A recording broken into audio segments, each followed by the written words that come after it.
because we no faith.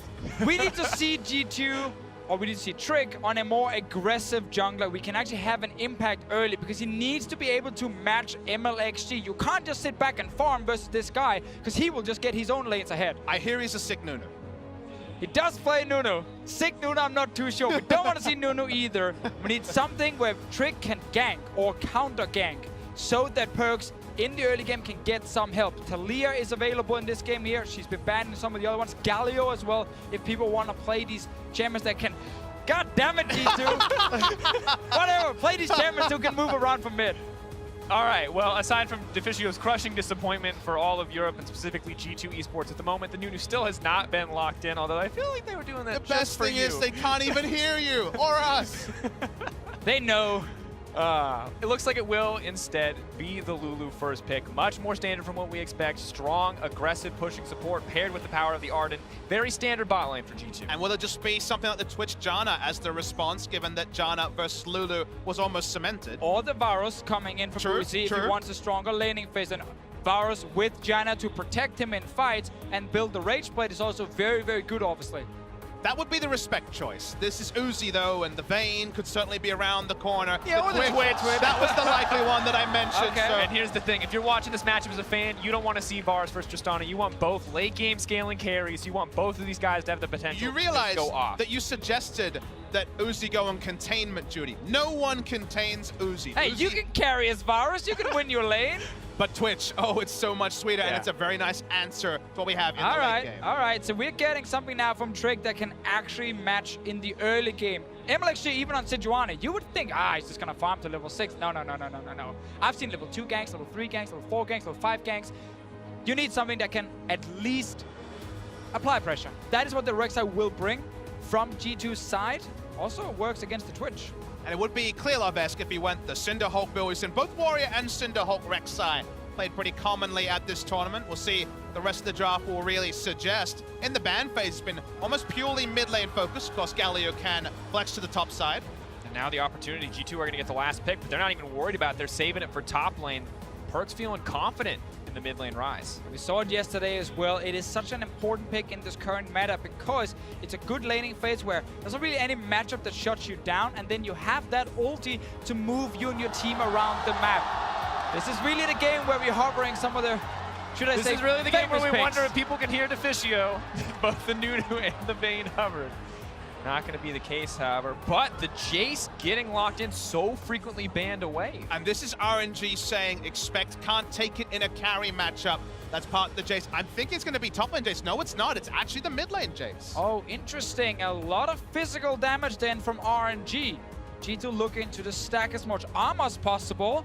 Wonder if they're going to play pure tank in the top lane for that reason, or if they want to just counterpick the Maokai. Trundle is there, Gnar is there, Nasus is there. I got to say that. Shen also a possibility when it comes to a containment lane and also an armor stacker. But for Expect, getting his hands on the Gnar, it's a good look for him. Likes to play those more carry-oriented styles, even if he can be the tank for the team. And let's take a look at the lanes here, because you have top lane counterpick for G2. Yep. With the Gnar taking over that lane at least later on. Bot lane with the Lulu Tristana, we've seen that already beat Twitch Janna as well. And interesting here, Shahu has not played Jace at all this summer.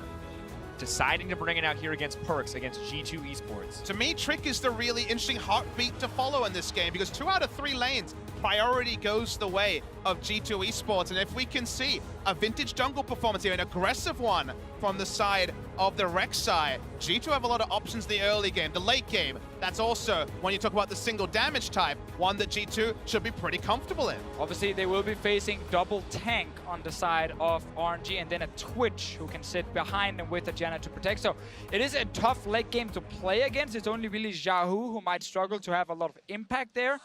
Obviously, on the side of G2, a lot of it comes down to execution then with the Mega Gnar. And Rek'Sai is tough to play later on as well. Sure. You're more or less just soaking damage. And for me, big question mark is Trick in the jungle on the Rek'Sai continues to be, because he's never been the aggressive jungler since the departure of Graves really from the meta. Was much more comfortable when tanks first rise.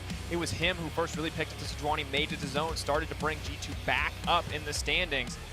Now having to be the one to set the pace in this game. into our final game of the first round robin. And you can hear Wuhan fans of the LPL, all of China feels rallied around RNG in this game. 3-0 could be their score if they find the win here. I mean, expectations around RNG are skyrocketing. You look at the players and all of them phenomenally individually talented, but it didn't mean enough for them to win LPL Summer. A lot of these members have been together for a while now. Greatness has not followed in the way you might expect. But until those wheels come off, until we see them lose a game, you can't help but look at RNG like a real contender for more than just this group, but for the world's crown itself. For now, a lot of it is going to come down to the early game. Will they make it to the late game stage? Will the scaling of the comps even matter that much in the end, or will this be blown wide open in the early to mid game? Keystone's a flash, and look at Trick. He is actually running further, so he's gone for a very aggressive Keystone choice here.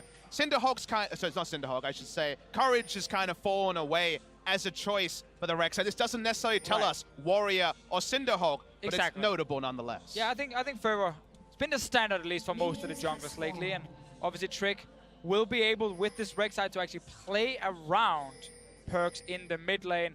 Jace is bringing Cleanse though to try and defend himself. And this is why it's a real fun thing to talk about, because you look at the numbers. We mentioned MLXG and Trick are different. If you look at jungle proximity, the team jungle proximity for MXG, the amount of time he looks for ganks, well, 47.6%.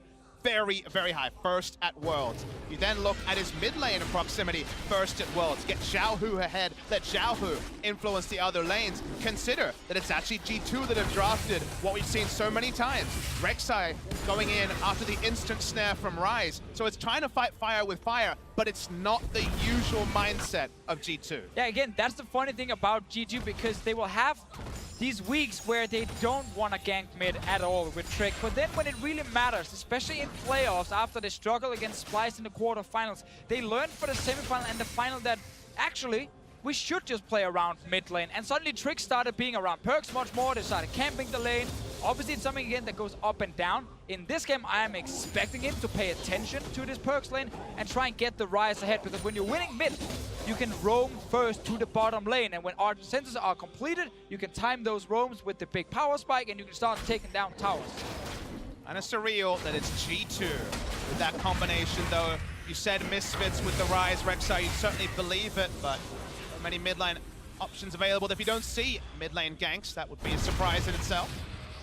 Interesting now, entire top side clear comes in for Trick, not opting to take the blue buff. Does, as a Rek'Sai, have the option to donate that away to Perkz, maybe set him up for further success, but would cost him heavily in experience. One thing I want you guys to take away, Twitch Janna was the choice. It is Relic Shield from Uzi. Uzi earlier this week was actually going much more laning. Doran's Blade, Doran's Shield, the laning choices, so he's actually opted into the more difficult 2v2 and also the Relic to help his support. Let's see if G2 have done their homework on MLXG, if they're expecting any early ganks. He's looking top very early. This wave is pushing towards Let Me, so expect will eventually overextend, but because Trick cleared his entire top side jungle, there is no camp for MLXG to take while he's waiting for Expect to push the lane. But when he sees the top side of the jungle is completely cleared, he lets, of course, his team know the bot side is where Trick is at. They're calling back, yeah, we don't care, we're sitting at tower, dude. Fair. Stop talking to us.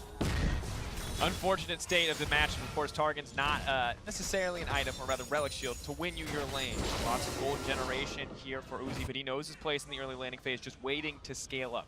I just want to talk about Cole then on Sven a little bit, because I often see people say, greedy, or wow, how can you win lane with Cole? Disrespect. That's so weird. Yeah, exactly. The thing about Cole is, especially against Janna lanes, if you don't need an 80 HP from a Doran's Blade, the Cole is basically just as good, if not even slightly better for early laning, because you get 1 less AD, but you get 3 HP per hit, not 3% lifesteal. So you actually get more sustained back with the Cole, and of course, the gold. I mean, if you're Sven, you look on the other side, you see Sejuani, probably not going to be ganks early. You see the Twitch Janna know that they're going to be on the defensive side. Janna very rarely auto attacks in lane until the changes on 719 forward. So at the end of the day, there is almost no risk to Cole, so it's an intelligent buy, and it really is a good read of the game. Yeah, exactly. When you lane against Twitch, very often you get hit a few times, and then you get a poison on you, and you're never really going to get bursted down. So again, flat HP is not that important. It's more actually about sustain against Twitch lanes, as you can see here. A few hits going back and forth, and that's about it. Sven and Mithy definitely willing to commit the cooldowns here just to try to get an advantage in the lane, but of course Uzi doing a very good job of keeping up in CS, matching the pressure so far. Cole, the really only difference when it comes to gold generation, although the Janna will get a bit more, and MLXG is making his way to the bottom side. That's what I love about him. He's so creative in his pathing. He's finding a way down to the bottom lane. Will the lag of 80 HP cost Sven or not? Forward, has a bit of damage, Mithy has committed to the trade, no polymorph burn, has used the shield. MLXG is such a patient hunter, he's looking for his prey. Sven walking towards the bush, has to be careful. What's the dash going to be? This man is waiting so long, but G2 are meanwhile making a play on the top side. Trick is here, Perks is here, they have the point click CC. They can't keep this going, Magnar's on the way, but I don't even think they're going to need it. They are burning through Letney, but the healing is coming in. The double jump coming out, and that's going to be first blood, but it's traded back. Meanwhile, in the bottom lane, MLG just backed away. I was waiting for the camera to cut down for another fight. We've seen G2 now try multiple times to go top lane early with Perks and Trick. Expect had to give up his life for that one. It was almost perfectly done, but Expect did not transform into Meganar. And when you see those turret shots, it was about 5, it was ramping up. It felt like it couldn't have overkilled him by that much. So good attempt by G2, but trading in a 3-for-1 scenario and losing a mountain of turret HP is certainly not ideal for G2. Exactly. Expect is also saving his teleport because the minion wave was so close to RNG's tower, he could let it push back. So that is available for potential fight on the bottom side. But let's see the dive again here. Let me know, stay near the tower, gets the CC down as well, and knocks Expect back in towards his turret as well. 250 damage from that last shot this early meant the squishy Gnar could do nothing. And if we see Jace take the mid lane turret, hold that thought for a moment. So Trick is following Let Me, Rice around. Moving in, does not have the ultimate available. So wanting nearby, MLXG not too concerned, but they see him on a wall. But think of the flow on. Jace takes mid lane turret. We know how much damage he can do to turrets when he's left to his own devices. Then you see RNG switch Twitch and Janna to mid lane. There's not going to be any way to really pressure that 2v2 if they see the mirror coming through from G2. Rai's going to have less space if he's going to pop in the side lane to make the map plays. In terms of tempo, losing mid lane turret actually sets G2 behind it more than a lot of team comps. And we have to remember, this is not a team you want to lose any kind of tempo, any kind of advantage against. Because when we saw RNG up against Samsung, we saw how quickly they can close out a game, how confidently they can close out a game when you give them absolutely anything. It's the thing that they have so many great stats. On the screen here, we have the gold difference. They have been so good in the post 20-minute mark, finishing these games early, to the extent where another stat I can give you, we talked already, BDD, first week done, no deaths. Xiaohu, Let Me, and Ming are all deathless this week as well. So when it gets going, when the going gets good, sorry, for RNG, it works well, as Let Me's first death did come in this game. But now we look on the bottom side, maybe Trick will make his presence known here. Already did some work on snowballing the top side. For now, Expect actually pretty comfortable to keep trading, but Let Me not giving him an easy edge. Yeah, basically what G2 tried to do was kind of push this Gnar matchup forward. Because we know Gnar later on in the game, especially with Black Cleaver, would be so annoying in the side lane. They wanted to get there faster. They try to deny CS from the Maokai and get some damage on this tower because they know eventually Expect will kill the tower if they just leave him now in a 1 versus 1 and they can start looking towards the bottom lane. Ardent Sensor not completed yet, but we're getting close. Here on the bottom side, looking for the Prey Seeker connect, not going to find any purchase. Not a big enough wave to force a dive, but the tower is getting lower and lower. And this is just from 2v2 laning here from G2 Esports. Sven and Mithy with a very good matchup. This is why Varus could have been an option for Uzi to have a better lane. He took the Twitch and he's paying for it at the Flash moment. forward, the chain CC on the top side. Quick flash out from Expect. RNG hoping to get something back. Don't even know that the Dragon is being taken away from them as they speak. G2 poised to take the bot lane tower as well. Xiaohu is moving up to the top side, but it may not matter. Tower first blood gonna drop for G2. Nice early boom.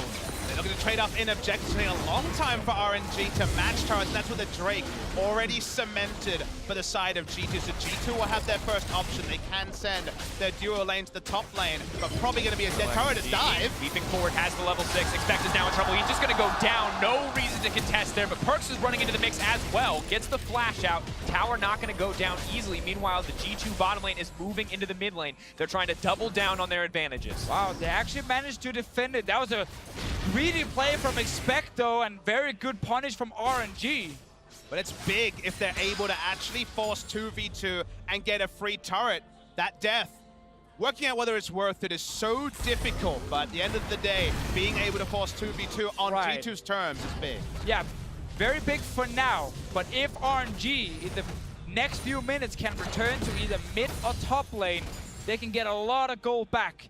They lost a bit with, of course, the Maokai dying first, and now this play up top here where they kill expect but not the tower. They're so close to taking down this objective, however, and cashing in. Tempo in the early game here is so important as Perkz does force the flash away from MLXG. If RNG could have taken mid lane turret, waited till Hurricane was done, which is done now, and put Twitch and Janna in the mid lane, that was the gold standard. When you see the Tristana, you know that G2 are looking to get the big turret lead themselves. They already have equally low top lane turret. And this Hurricane Rush Twitch is something we really seen a lot of now during Worlds. And it's simply because you will have the Ardent Sensor and you will have your Fervor as well on Twitch here. So you don't actually need early AD to still deal some proper damage. And it does give you a bit of wave clear. Things looking pretty good right now for the G2 bottom lane. Analyst has highlighted the mid lane. It's definitely going to be crucial, but we see the first Ardent coming in for Mithy and Sven. And Sven versus Uzi is somewhere that you have to look. At the moment, it's more about Perkz and Trick. They're moving forward. Lens immediately burns. Xiao, who's going to make it out. Both summoners used though. No sustain available for Uzi. Not even the paper sustain that comes through from the Keystone Master that can be taken down. The offensive Fervor choice. And look at this here. CS difference at 15 minutes for Uzi is 9.1 normally. In this game here, he's down almost 20 CS. He's lost his bot lane tower. This top lane tower will die soon as well, but that was a good trade.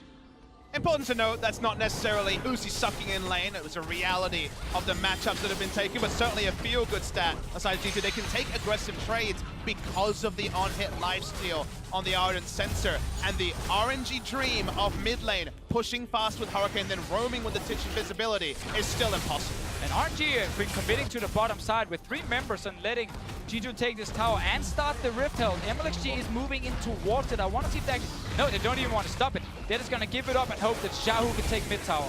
And it's not an accident that Sven is flashing the G2 Esports logo every time he takes an objective in the face of Uzi, 30 CS up. Uzi's temperament is something that is known to every watcher around the world. And if simply pressing a button and once again getting in the head of one of the legendary AD carries in the history of League of Legends is working, then he's doing his job. Has to be frustrating for Uzi right now. You look across from yourself. The Cole is now finished up. Sven's got the extra gold. That means a static ship. He can push anywhere he wants to on the map, and the next target is mid lane.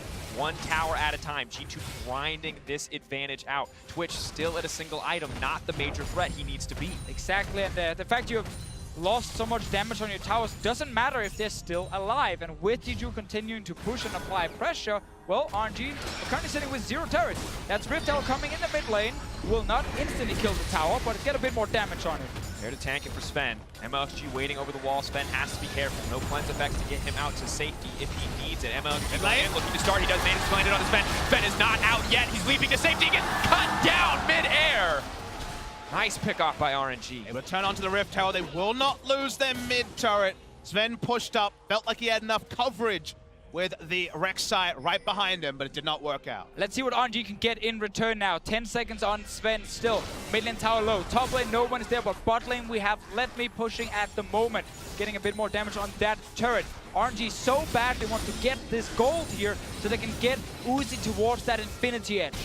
The ult already burned from Sejuani, not going to be able to force out mid lane tower. The wave clear is here. Luckily for them, the Jace now with the Youmu's. Easy for him to cut through this tower if he's given the opportunity. MLXG is here as well, and that means RNG are going to grab their first tower of the game. And we review what we talked about in picks and bans. There will be a time when G2 Esports can stack armor and feel good. That time is not now. You get to watch the mid lane as well.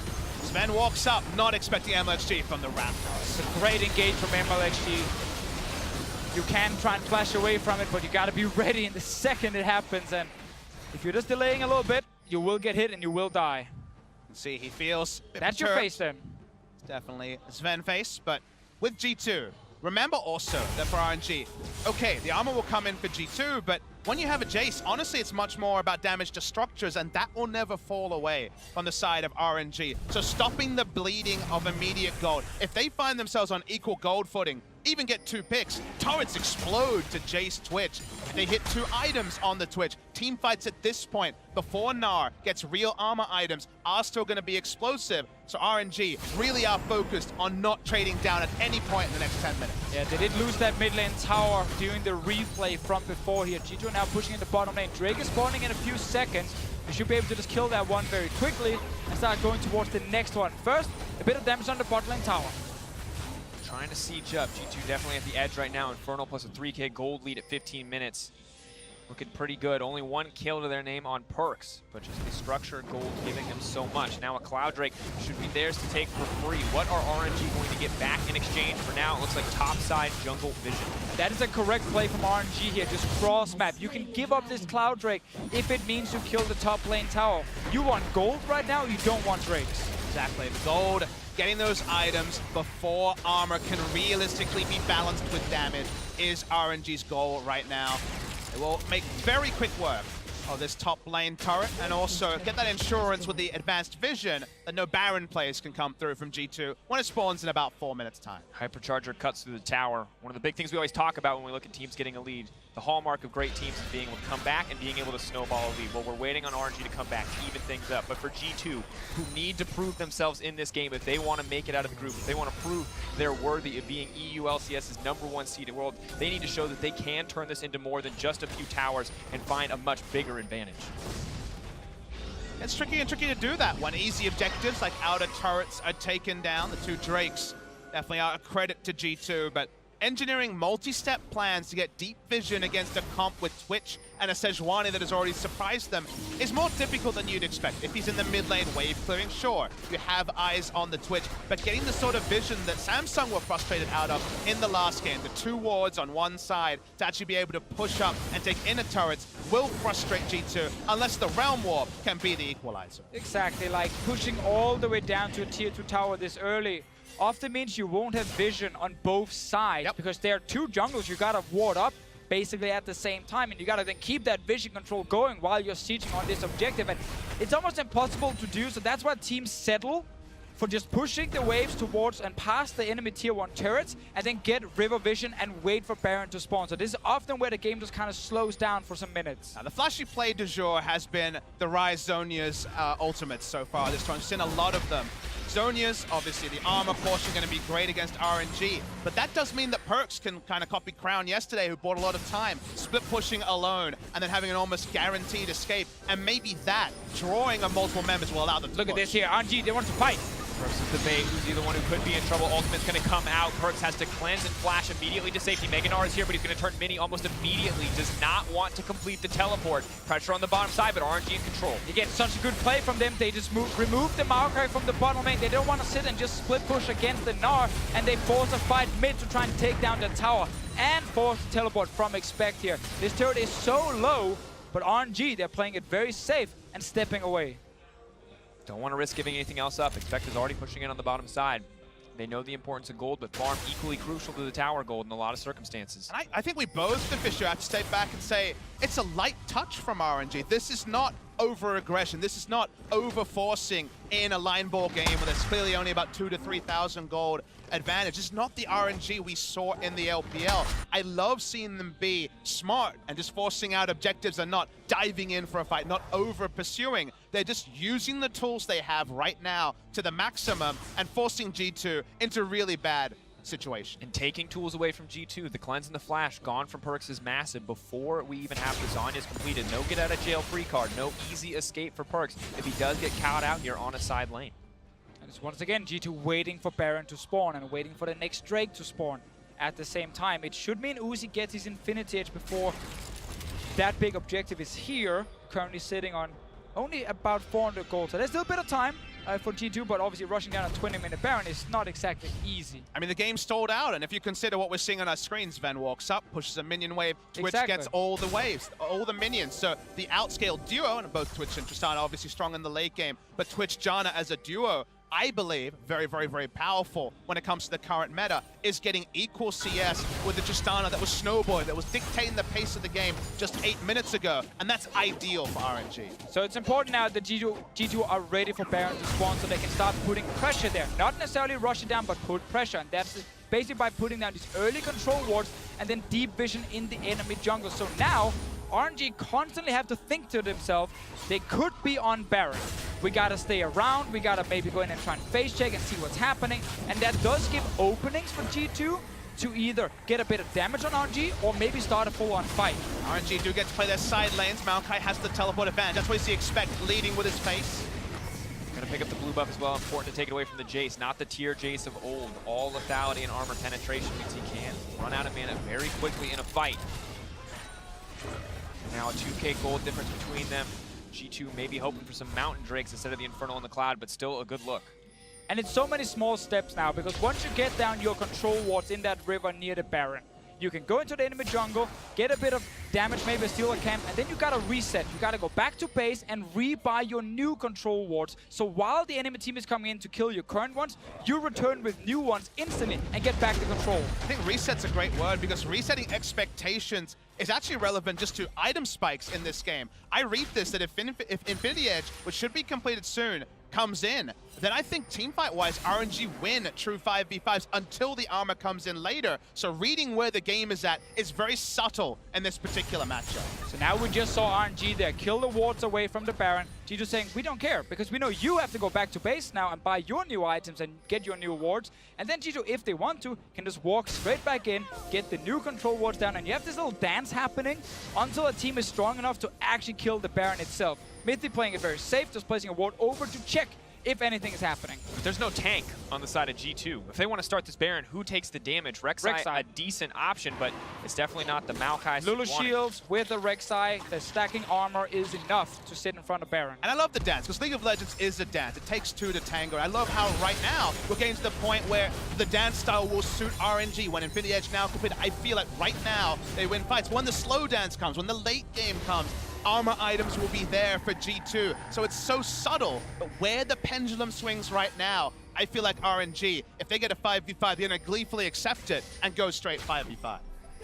Terrifying prospect, especially now with Uzi finishing 2 items, having the Jaina, the AD steroid, much more impactful.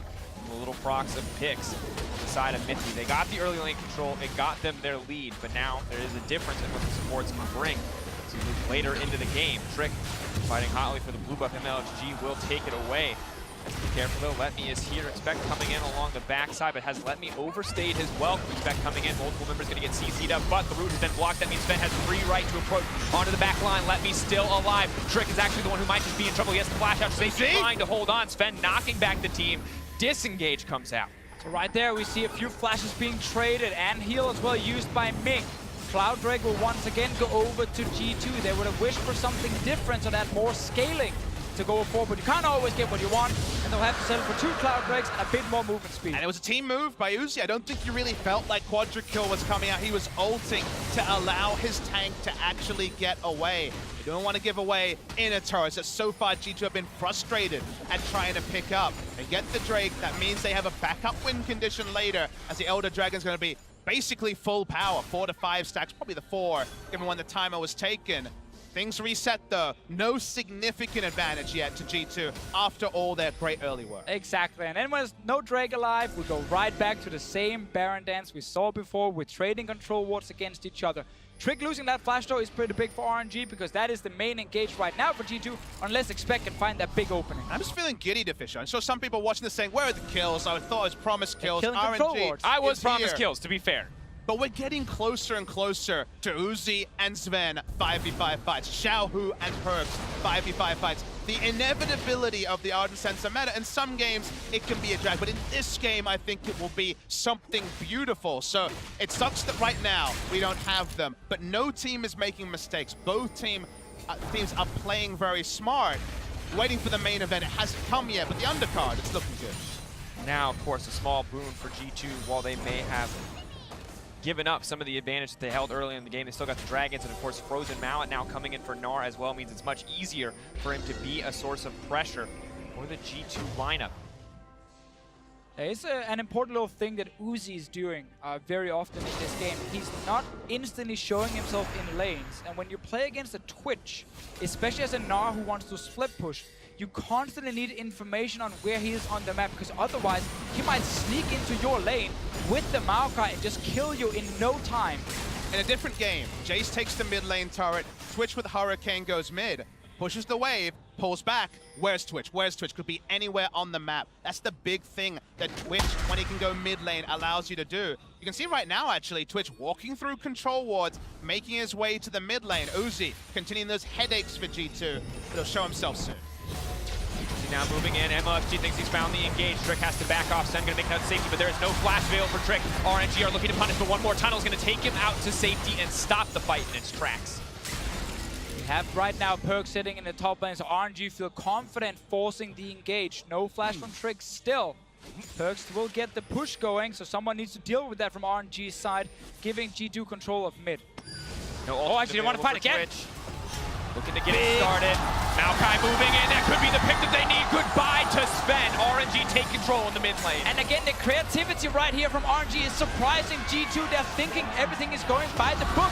But then suddenly, Let Me shows up once again. He's not sitting in that bottom lane. And the defensive play works until it doesn't. No flash from Let Me, but he leapt across the screen with the Righteous Glory. With the Twitch ultimate down, G2 did not give respect to another attempt, but that time it worked the treat. You gotta be so fast in your thinking here, because they are looking at that wave in top lane, saying, okay, someone from RNG is gonna go and kill that wave. They're not gonna fight in the mid lane right now, and then suddenly, out of nowhere, the engage happens. Look how confident they are in pushing forward. Basically saying there's no way they're gonna 5-man mid, and then they're here. Any target would do, and everything onto Sven dies instantly. That was the second round, of course. We saw the first one earlier. That will be the break of the mid lane turret. Second Sven reaction cam. He's starting to feel the pinch. That's the confidence, and it's so hard when there's so much CC. The point click of the Maokai locking him down. Difficult life for a Tristana, especially when you've already burned things like the rocket jump. It's also because there's been this line of control wards from RNG in their own jungle, which has allowed Let Me to move from bot lane to this mid lane quite a few times and surprise G2 Esports just due to the lack of vision or information on where he is. That was without flash. He still got onto the Tristana and forced both summoners from Sven. That is huge for the next fight, and it's forcing G2 to play more passive now and giving the control over to RNG. It's amazing how squared up RNG have become in terms of the fundamentals of the game. The ceilings, we know all these players individually have them. Oh. Fundamentals He's gonna get locked up with some more stacks. Can he get out? Yep. Yes, free escape for the Rise. Well, he can face check at least, so that's good for him. Uzi will get hit there by the Brace Seeker, still invisible. Expect has to give respect to this. Boomerang will slow. Frozen Mount means he's got a pretty easy path out as long as they don't get on top of him. G2 holding on. 5 members strong on both sides. Danced around this mid lane, danced around this Baron. I really like Uzi respecting all the armor on G2, getting that early last respawn, fully upgrading it as well. He knows he already gets some attack speeds from this Janna here. He's ready to take over a team fight. And it's a different build. It's double Zeal item, the much more standard build coming through from G2. Even though RNG have the stronger frontline, double super tank with Sejuani and Maokai. So I think Uzi's made the read. If one of those tanks die, the rest of the team is probably going to fall like butter. So killing Expect to, of course, is only tanking on a budget. Ninja Tabi and also some flat resists. And Trick also, who's on a jungler's budget. This point in the game, it's very difficult for G2 to move forward with limited information, and with the Twitch, that's almost always. Now the game suddenly so even. All it takes is one more pick in the favor of RNG to balance everything out. Sven getting caught out again twice now, and has been such a big weak point for G2. And on the one hand, you can't blame him because so much CC is coming through, but also, what else can G2 do to protect him? If he gets picked off again, it will most surely be a Baron for RNG at this point in the game. That's why it's so tense. When both teams are this even, if one team can win a team fight and take Baron, they tend to just kind of snowball out of control, taking down multiple towers. They're sneaking in behind, but there's a ward. You know it's there. Need to burn it down quickly. No Mountain Drakes, ready to move out in a moment's notice. See that they're spotted and just back out. Yeah, and it might be weird, like why they're not sweeping it or why they're not putting down a control ward first there to see if there is a ward that can kill, but it's because they know they have a backup here to get out with the Rise ulti. And they know that every point of damage needed to go into the Baron to give them even a chance of taking it down. No 4 hits onto a ward, or 3 onto a regular ward. Does mean that they sacrifice control of the Infernal, answering Infernal for RNG. And small correction right there from my previous point. They actually placed the control ward just when they tunneled over, but it's so far back in the pit that it doesn't actually see the ward in front of Baron. Still, it is actually a play without a lot of risk because you have the Ryze ulti to get out anyway. Fair. Good that they saw RNG moving and got out immediately. Could have been a disaster for G2. Talk about RNG with the potential to take Baron while stealing it away while you're stuck in the pit. Definitely not where G2 wants to be. They will, of course, spot out the control ward tunnel there as well. Trick spotted by the Sapling, and just both teams continuing back to the Baron dance. And interesting that we find ourselves in this position at this point in the game. Sven versus Uzi, it feels like, for one team fight to win it all, but Xiaohu may be looking to make his mark. And I also want to talk about the difference between a Maokai and a Gnar in these fights here. It is much harder for Expect to have big impact.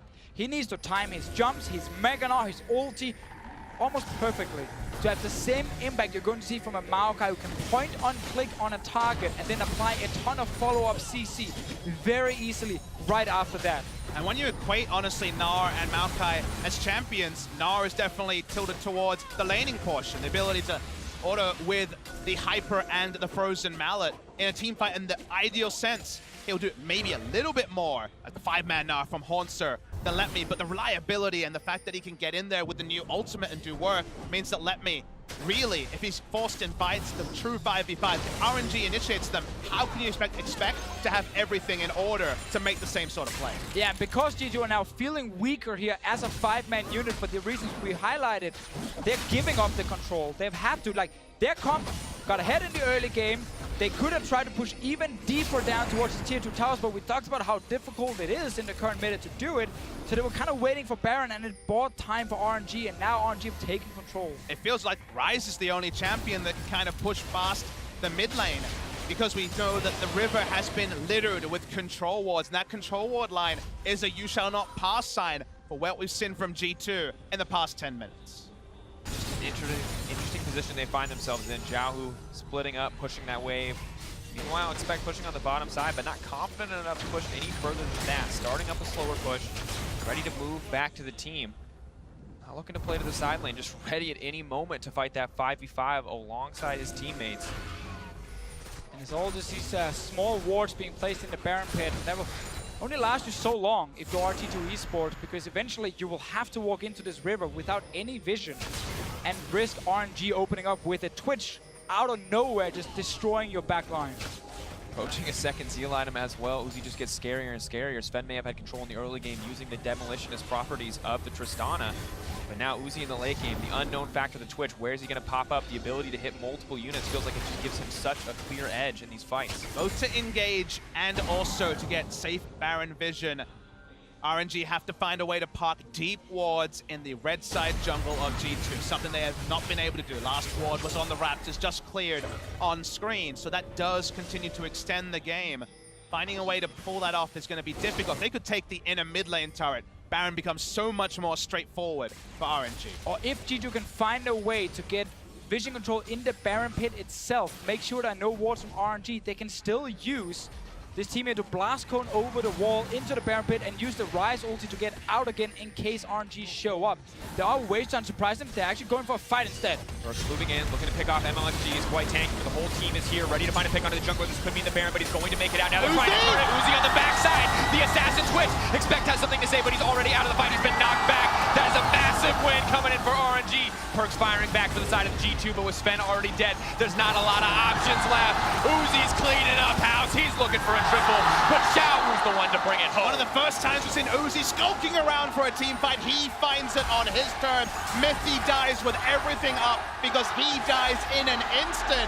RNG being chanted around Wuhan. They're going to get a lot from this, RNG. No time for the Baron. Don't even need it. They have an inhibitor in their sights. They know the death timers. They know what's open to them. They're going to break open the base of G2. 34 minutes it may have taken. A losing early game, but RNG is in control. And they're going to take both the sides here. You think 2 inhibitors is very possible. Still 5 seconds for Sven. See, let me and the rest of RNG. Being respectful. Definitely very respectful. I actually think going for the base made sense to say, you know what, it's not about forcing a Baron fight because we want to have a Baron fight. It's more about getting an objective here. But we see G2 notice that Jace was near the Baron pit, so they thought they could take a 4v5 team fight, but they lose track of Uzi. This is why it was so hard for G2 to ever push forward, and they just die instantly. Uzi even got a few hits on the Sven. And it's just absurd how much damage the Twitch is able to do at this point in the game. Uzi feels untouchable. When G2 aren't prepared for him, everything falls apart. And we haven't seen this Twitch that often. Oh, G2 straight on Baron. MLXG 3K drop, and the ulti is going to go in. Who's going to take it out in the end? G2's going to get it, and they get out with style. Well, Quick call. That's a different one. That's a cliffhanger change right there. Everyone from RNG, after they took down that tower, just recalled, went back to base, and G2 rushed it down. Had to accept the risk that MLXG was in there, could maybe even get it, but G2 burst it down, and they felt behind. They felt like they had to do something crazy. Hey, when your back's against the wall, sometimes you got to flip a coin. Sometimes you got to take a chance, risk it all. But G2 able to secure it, able to get out, and suddenly the game is even, or at least feels like it once again. Well, we're going to get another fight now around the Elder Drake. Uzi, 4 items fully completed and a QSS. We saw the damage in the last one. A few crits, and Sven or Mithy, they're both dead. They're finding someone. Yomu's looking to pick off Mithy. They saw how easy it was last time, how squishy the Lulu was. How key that healing could be. Uzi going in. Perks is in trouble. Does he have the Zanyas? Doesn't even need it. Is going to get healed up by the Redemption, but the ultimate not available for Uzi yet. It is, however, on the way. Expected. He gets locked down before he can go Mega. Could be everything. MLSG takes so much damage. Meganar leaping in. Who can he throw back? It's Uzi into the wall. That's a 3-man. Not going to be able to find much else. Spargo, Stormplay activated. Sven-Free hitting onto the backside. Uzi going off where he can, but G2 is cleaning up the rest of his team. He's been zoned out of the fight. GA, proc for Zhao. Let me doing what he can. Expect moving forward. Mini Nars on the way. Locked up. Zhao trying to turn it back onto Mithy. Perks not going down yet. Uzi is alive at full health, though. He has returned to the fight. He is but ulted now. RNG has to back off. He's waiting for the He's ball. got it. He's trying to turn it. Double kill coming in from Sven. He's going to back off as well. Both 80 carries living through the fight. Uzi was holding on and waiting for the spray and pray. Did not have the movement speed or the ultimate available at the same time, and thus was not able to open up in a manner like he wanted to. Very good from G2. The moment the first auto attack with spray and pray came through, everyone backed away. No value for RNG. Exactly, Sven just shot Uzi away out of range with this one. MLXG was the man who got caught at first because RNG was splitting up. They tried to take down Perks, no ulti from the Twitch to actually do it. G2 now with 3 Drakes will also get the Elder Drake. It's a big turnaround for them. Still a minute and 20 seconds left on Baron. 4-stack Elder Drake, 180 bonus damage. Next fight for RNG could be do or die, but it's going to take G2 to siege. It's going to take G2 to dive. I don't think they're going to take the risk. Still got about a quarter of the Baron buff as well, so bringing up the minions, hoping for at least an bot lane turret. Push up for that. That seems pretty risk-free. RNG picking their battles. Doesn't look like this is going to be one of them. They can't know that Jace is on blue buff at this point, so they'll be respectful, G2. Now a brief pause, a brief breath before our next big fights. 40 seconds left on the Baron. Elder Dragon buff still powerful, but does not just let you walk through an inhibitor tower for free. And it's fun to see the difference in fights here. Sven are forced to hit the tank in front of him, and he needs enough time to take down that tank. While Uzi, because of his ulti with Twitch, can actually sneak around as well and then hit almost everyone on the side of G2. So Uzi, much more of a threat for the entire G2 team. Sven just about one target at a time. And note that since we saw Uzi delete members, Warden's Mail, and a Bramble Vest, also the completed Randuin's for Trick, so the tankiness... Uzi's up here. Again, he's trying to pull back. Perks hungry for the play, but not going to move too far forward. Knows he'll get out damaged in the pure 1v1. Uzi at a terrifying point in the game. We also can't forget the battle of the mid laners. Playing at Jace in late game teamfights, it's very, very difficult. You are so squishy. When you jump into melee form to deal proper damage, you just end up dying very quickly. We saw Perks in the last fight find Xiaohu, take him down first. That is going to be a problem for RNG, so they're going to rely on Uzi's damage. Let's see the fight again. And this is the first time where they turned on to Perks, so they could burn him down. He doesn't die, and G2 actually gets access to members. It's been impossible for them before. They've been denied actual fights where they could take the lead, and this time they turn to MXG, and RNG are a bit all at sea. Exactly, MXG using his dash to deal a bit more damage was really not smart, so it meant he couldn't get out of the fight. Right here, G2 cannot get onto Uzi. He's so far back. Triggers are buying time, but they're on to the Jace instead, and then the Maokai right after. Sven may not be an AoE threat, but closest target he can deal with. You cannot imagine how frustrated Uzi was when 300 to 500 health members were lining up. He did not have ultimate until just now, and wasn't able to get the maximum value that he would have just a moment earlier. Heal burn just for the movement speed steroid. A nice input buffer there from Sven to get out of the CC coming in from MLXG's ult. But we can see the story of this game in this damage graph. 80 carries are king. Two of the best 80 carries in the world fighting against each other. Everyone else here just trying to help them, trying to set them up to succeed in this game. Now it becomes a lot about the Baron again. Spawning in 2 minutes, RNG will push up mid. We talked about late when G2 could actually balance damage with tankiness. Feels like we're getting closer. Still could be some magic from Uzi, but G2 can stack armor confidently at this point. Except for Sven and Mithi. Sure. Not really able to get enough to make a big difference. So if the Twitch is not under control, he will get to them. Constant information and communication about where did you last see Uzi, where is he moving in this fight. G2 Esports will struggle to 5-on-5 hard-on engage if they don't see the Twitch first. And you also take your steps, right, the Fisher, when it comes to control wards on your flanks. They can be scouted around, but you can do your best to deny Twitch getting access to the backline. Shouldn't happen when you're fighting around the areas they are. They're sitting next to their inhibitor, waiting for information. They don't need to be further out, so why walk up if you're G2 and risk the rat ruining your day? And it's just insane how much impact a good Twitch player can have on a game. Because it's not only just in the late game fights. Early on, we talked about how Expect was afraid when it comes to pushing his lane too far because Uzi might show up in stealth with the Twitch here. If you don't have control in at least 2 lanes that are pushed far down to know exactly where the 80 carry is, it stops you from playing very aggressive on the map. And a lot of credit to Uzi and his performance so far. Small note, Ming wasn't able to sweep the 1 ward around the Baron there that you can see on the mini-map. So that was something that maybe Uzi will walk over if he's looking for a flanking position. Probably safer to stand behind your tanks, and Uzi is spotted here. This ward has not been seen. Uzi on the way. Second that Baron spawns, Twitch can cut through it quickly. The whole team is there to back him up. Seen now. Will get spotted out. They know they're in control of the pit, but they still don't know where Uzi is. Not even going to auto-attack the ward. No need to reveal himself. G2 feeling not so confident in this movement. And G2 is staying still in the mid lane. They gotta move fast here.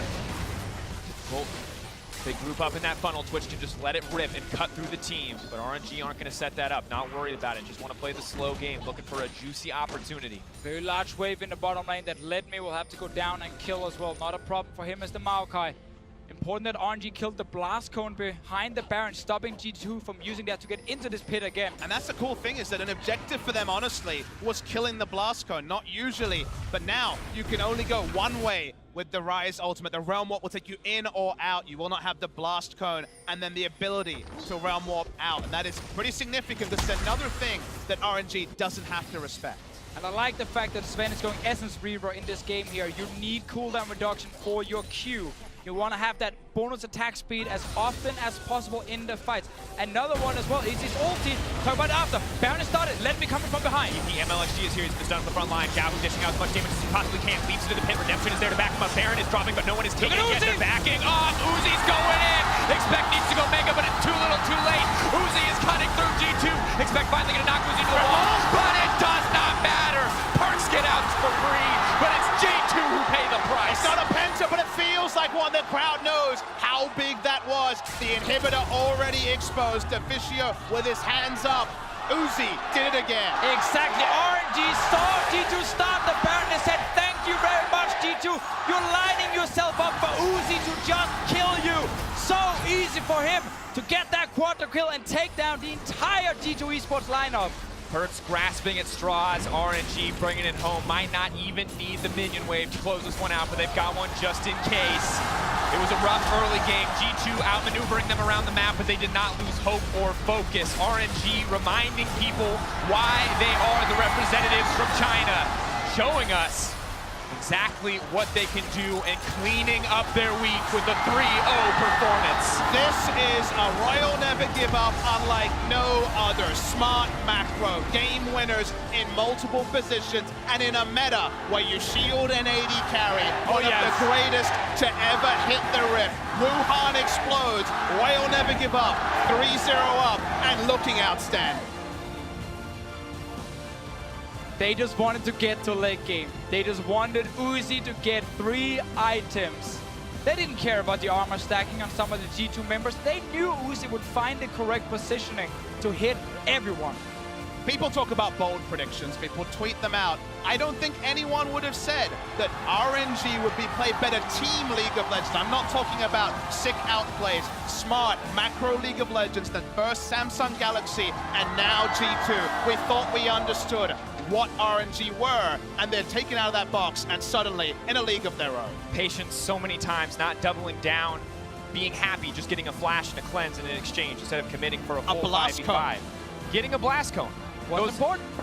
Those little things that make the difference. And this is not the team that would go in on a 5v5 opportunity. They saw the goal deficit. They knew what they needed to play towards, and they waited, and they were patient. And we got to turn it over to G2 as well. We see some of these issues we've seen before where it becomes too slow. It becomes too passive. You allow the enemy team to get back in the game. You give them a chance to set up their carry to succeed.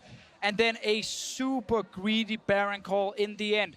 When you start that Baron, you sit 5 men together with 0 chance of knowing where Uzi is and then stopping Uzi as well when he opens up. But Deficio, we talked to analysts, we talked to players, we talked to coaches, and all of them say, why are people sleeping on G2? They're really good. They were really good in this game, but the group is so competitive. Definitely is the case. Well, to get some more insight on that game, we're going to send it over to the analyst desk.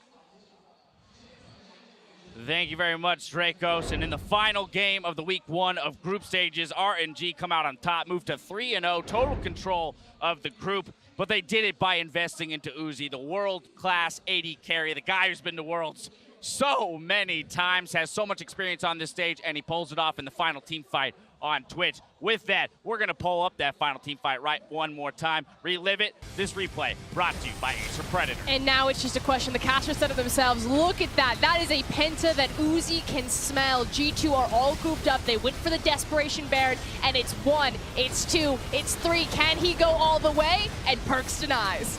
I was so sad, to be honest, when Perks got out of there, just because you wanted to see Uzi get the penta. Could this crowd have been any more excited, though, really? Could Uzi have been any more excited? Look at that. Well, I mean, go for it. RNG's finally solidifying themselves as the top dog in this group. As Papa was mentioning, what team were we going to get? Well, they just dismantled Samsung, and even though G2 was pretty good in this game, they were better.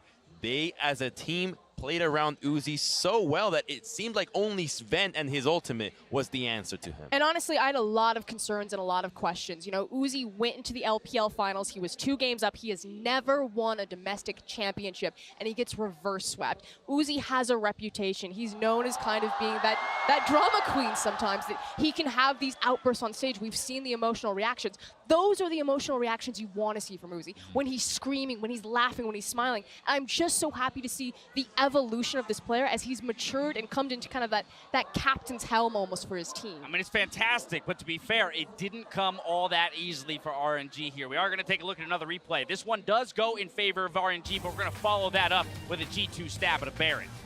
And I think so much of this game, to me, came down to the effectiveness of the front line from RNG. When you compare how much Maokai and Sejuani were able to get done in comparison to the Gnar and the Rek'Sai, it's just not even close. And the anti-synergy coming through here, Tristana actually alting Uzi away from that Gnar ult 2C. Yeah, and unfortunately, replays like this, I know we just had back-to-back, it doesn't show how well G2 actually played this game. Because if you go back to the early game, they were so strong. They were running tempo, they had the Rift Herald, first tower, you know, everything was lined up for them, and it was just RNG looking for these team fights. And for me, it's so interesting about how the teams approach the different objectives. You know, G2, they're like, oh, we've got more men on the side of the map, we've got the pressure advantage, the wording advantage, let's move it around. And RNG are like, did we hit the CC? Okay, kill him. Right, but you see that fight won by RNG, and you would pretty much assume that they roll through to the victory fairly easily from there. No, not the case. G2 respond. They end up with the Baron. Let's take a look at this one. Very intelligent call here. And this is the call that G2 realizes that RNG is not on the map, so they can go ahead and rush this. But the cool thing about it is that the Rise ultimate is available, so they can burst it down, no threat of a steal, and they escape. This is just a picture-perfect Baron rush, utilizing the tools at their disposal. And that's accessible because G2 had better wave control of the side lanes this entire game. RNG had smaller windows of opportunity where they had to look for fights. Many times we thought, were they going to go for Baron when Dragon was available, they chose to just go for the safer place, rely on the scaling of the Twitch, and just know that one team fight was all that it was going to take. It means that there's faults, that you can still break RNG. There is this Achilles heel in the way that they like to play. I'm glad that they face, the patient, slow play style, and they were able to break it, force G2 to play their style, come into that Baron, but a smarter team can play around this.